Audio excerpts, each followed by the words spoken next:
Hey everybody, Sharon here from VidGamiac.com. Here we are today back in Gwent, grabbing the Specialist achievement. This is to win a match having played at least 15 or more special cards. So head into the deck builder. For our base deck, we are going to build a Monsters faction deck using the Carapace ability. The reason for this is it has a pretty high provision rating, which is going to allow us to add a ton of cards in our deck than we would otherwise with other abilities. So make sure you look for whatever special cards you have.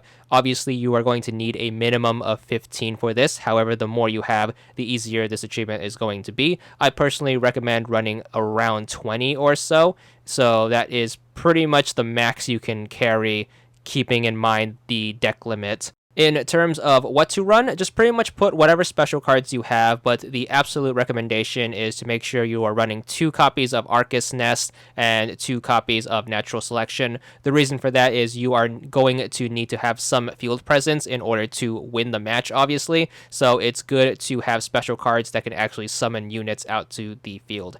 As for the rest of the deck, since you need to have 13 units in order to have a legal deck, just put whatever units you can fit in, bearing in mind the provision limit. Once you have the deck built, it's time to hop into a private game with a boosting partner or friend. This achievement is going to be nearly impossible to do legit, so highly recommend boosting it. Once you start the game, the first challenging part is actually going to be your opening hand. So the reason why this is challenging is you are required to have at least 9 special cards in order to get the achievement to work. If you have any more than 1 unit card, you are going to have to start the entire game over or get incredibly lucky on your redraws. So the reason this achievement is so challenging is because although you have a minimum deck size of 25, you are only going to have access to 16 cards during the course of an entire match, and because you need 15 out of 16 of those cards to be special cards, that means you can only draw 1 unit card during the entire course of the game.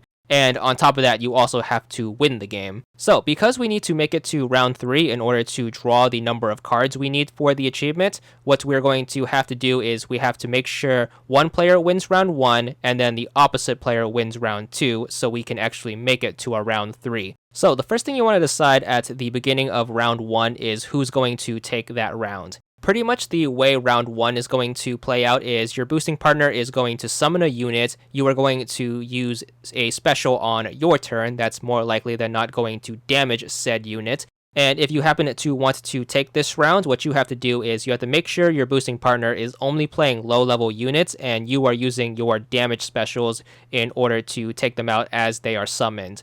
Then at the end of the round, what you have to do is you have to make sure you play those special cards mentioned earlier that allow you to special summon tokens. So stuff like Arcus's Nest and Natural Selection should allow you to summon some spider tokens, and they will basically count as units, allowing you to take the game by a few points if you do decide to want to win round 1. Whatever you decide to do, the bare minimum that you have to do for round number 1 is play at least 3 cards so you can have a full draw during the start of the next round, and you have to make sure you take note of who wins the round so the opposite person can win round number 2 so the game can actually go to a round 3. Alright, round 2 is going to start. You should draw 3 cards if you remember to play at least 3 cards from last round. Then what you want to do is you want to make sure you shuffle back in the deck any unit cards you draw. Remember, you are only allowed 1 unit during this entire game if you want the achievement. So if you happen to have 2 units in your hand, you are going to have to start the achievement all over again from the start of the match. So if you happen to get lucky on the draw and are still in it for the achievement, what you want to do is you want to make sure you have the person who didn't win the last round to win this one. So if that happens to be your boosting partner, that's actually going to be pretty easy. All you have to do is just make sure they summon any units at all, and they should take the round rather easily since all we have in our hand are specials.